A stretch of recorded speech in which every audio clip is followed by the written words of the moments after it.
बोलो जयकारा बोल मेरे श्री गुरु महाराज की जय। हमारी आत्मा अजर अमर अजन्मा है। उस महासमुद्र की एक बूंद है।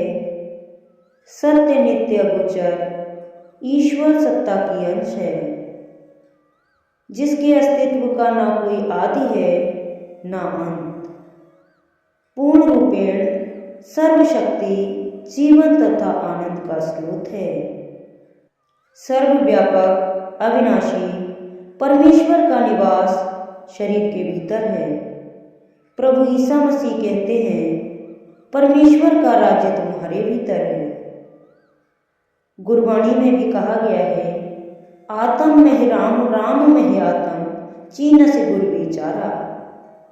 जीवात्मा और परमात्मा का संबंध भी अद्भुत है।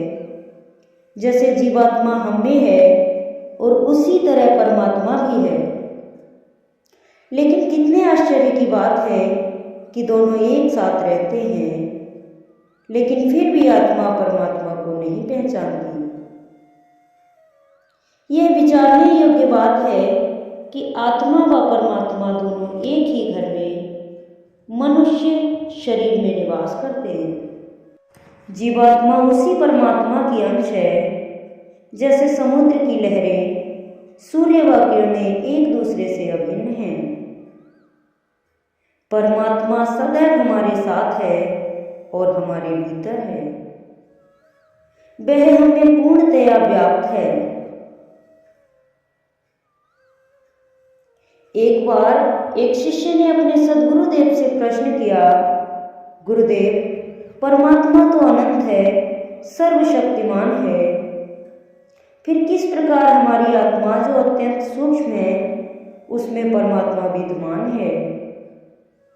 करुणा सदन सद्गुरु ने कहा, प्रेमी, जरा जाओ मेरे लोटे में गंगा जल ले आओ। शिष्य तुरंत ही गया और लोटा गंगा जल से भरकर ले आया। उसने वह लोटा अपने गुरुदेव के हाथों में दे दिया। गुरुदेव ने पूछा, मैंने तो तुम्हें कहा था गंगा जल ले आना। नम्रतापूर्वक शिष्य ने उत्तर दिया, गुरुदेव, मैं गंगा जल ही लेकर आया हूँ। गुरुदेव ने किंचित क्रोधित स्वर में कहा, यह गंगा जल कैसे हो सकता है? शिष्य ने फिर उत्तर दिया, गुरुदेव, मैं गंगा नदी से ही लेकर आया हूँ। गुरुदेव ने संदेहपूर्वक कहा, तुम कह रहे हो कि यह गंगा जल है, किंतु गंगा नदी में तो लोग स्नान कर रहे होते हैं, जल में मछलियां आदि तैरती हैं, इत्यादि इत्यादि। फिर यह गंगा जल कैसे हुआ? शिष्य ने उत्तर दिया, गुरुदेव, गंगा जल तो मैं एक छोटे से बर्तन में लाया हूँ। इस परिमित पात्र में सब कुछ किस प्रकार दृष्टिगोचर हो सकता है? सद्गुरुदेव ने सारगर्भित शब्दों से शिष्य की अज्ञानता का निवारण किया। तुम सत्य कह रहे हो। जीवात्मा भी ठीक इसी प्रकार मानव देह में परिमित है, किंतु उसी ईश्वरीय सत्ता की अंश है। जिस प्रकार यह जल जब तुम नदी में वापस डालोगे तो वह गंगा की धारा में एक रूप हो जाएगा, उसी प्रकार आत्मा अपने अंशी परमात्मा में विलीन हो जाएगी। आत्मा दिव्य समुद्र परमात्मा की अंश है, शुद्ध, स्वच्छ एवं निर्मल है, लेकिन शरीर धारण करने के कारण तथा मन व इंद्रियों के संपर्क में आने के कारण इस पर मैल की अनगिनत परतें चढ़ गई हैं। केवल जब इंसान को पूर्ण सद्गुरु की शरण प्राप्त हो जाती है और वह उनके बताए हुए नाम उपदेश का अभ्यास करता है, तो उसका अंतःकरण शुद्ध व निर्मल हो जाता है। बादल निर्मल जल से ओत-प्रोत है, किंतु वही जल जब वर्षा के रूप में पृथ्वी पर पड़ता है तो मिट्टी से मिलकर दूषित हो जाता है। जब दिव्यमान सूर्य की तेज किरणें इस पर पड़ती हैं तो मिट्टी से अलग होकर बाष्प के रूप में ऊपर उठकर बादलों से फिर निज तत्व में विलीन हो जाता है। ठीक इसी प्रकार जीव जब पूर्ण सद्गुरु की शरण में सच्चे नाम की दीक्षा प्राप्त कर लेता है तो विषयों से विरक्त होकर शुद्ध एवं निर्मल हो जाता है। नाम के अभ्यास से आत्मा निज स्वरूप में प्रकाशित होती है और अपने मूल स्रोत परमात्मा से मिलने के लिए आतुर होती है। आत्मा जो कि नाशवान मानव शरीर में रहती है वह अविनाशी, अनंत तथा निर्विकार है। यह शरीर से पूर्व भी थी और असंख्य जन्म मरण के चक्र में भी रहेगी। इसका क्रम इंद्रधनुष के 7 रंगों तक ही सीमित नहीं अपितु उससे भी बहुत परे है। यह इस सिद्धांत को पुष्ट करती है कि आत्मा का भूत भी अनंत है और भविष्य भी अनंत है। केवल बीज की अवस्था में आत्मा शरीर धारण करती है। आत्मा का कभी नाश नहीं होता, केवल इसका शारीरिक आकार बदलता है। सूक्ष्म आत्मा बार बार नया शरीर धारण करती है। आत्मा जब तक निज स्वरूप की पहचान नहीं कर लेती तब तक जन्म मरण के दुखों से पीड़ित रहती है। निज स्वरूप का ज्ञान कि आत्मा अजन्मा है, नित्य है, देदीप्यमान चेतना है, यह जानने के बाद ही मायावी भ्रम मिटता है। आत्मा सच्चित आनंद है। चूंकि आत्मा का अस्तित्व है वह सत है, चूंकि वह सर्वज्ञ है वह चित्त है, चूंकि वह शाश्वत ब्रह्मानंद स्वरूप है वह आनंद है।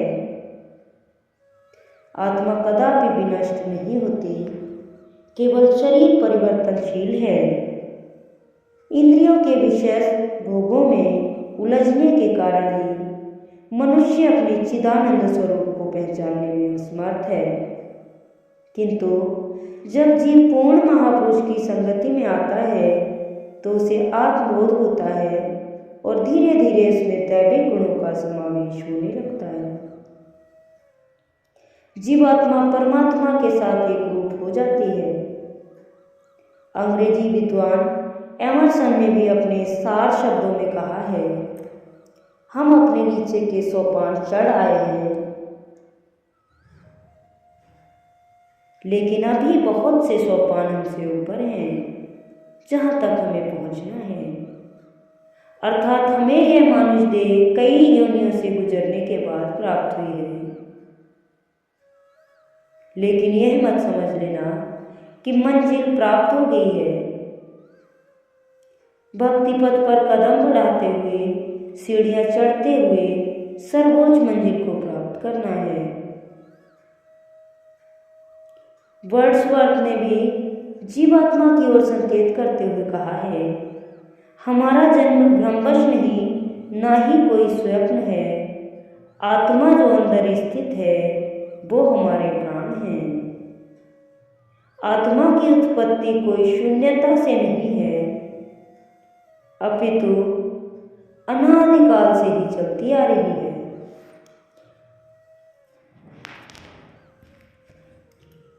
अब प्रश्न किया जा सकता है कि क्या आत्मा सब में एक है या हर प्राणी में भिन्न भिन्न है?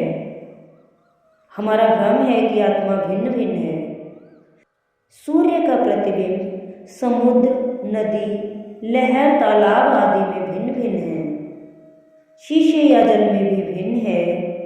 क्या इसका अर्थ है कि सूर्य अनेक है? कदापि नहीं, सूर्य तो एक ही है।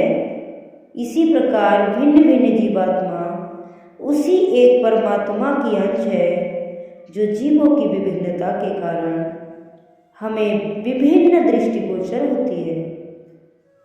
किंतु जब साधक इस एकत्व भाव में स्थित हो जाता है तो उसे प्रत्येक में अपनी आत्मा के ही दर्शन होते हैं।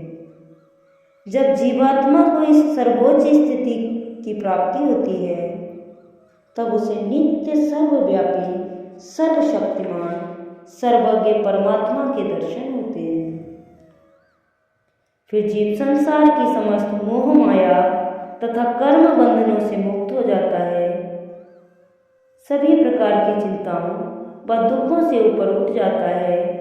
तब वह सभी प्राणियों में अपनी आत्मा को देखता है और अपनी आत्मा में सभी प्राणियों को देखता है।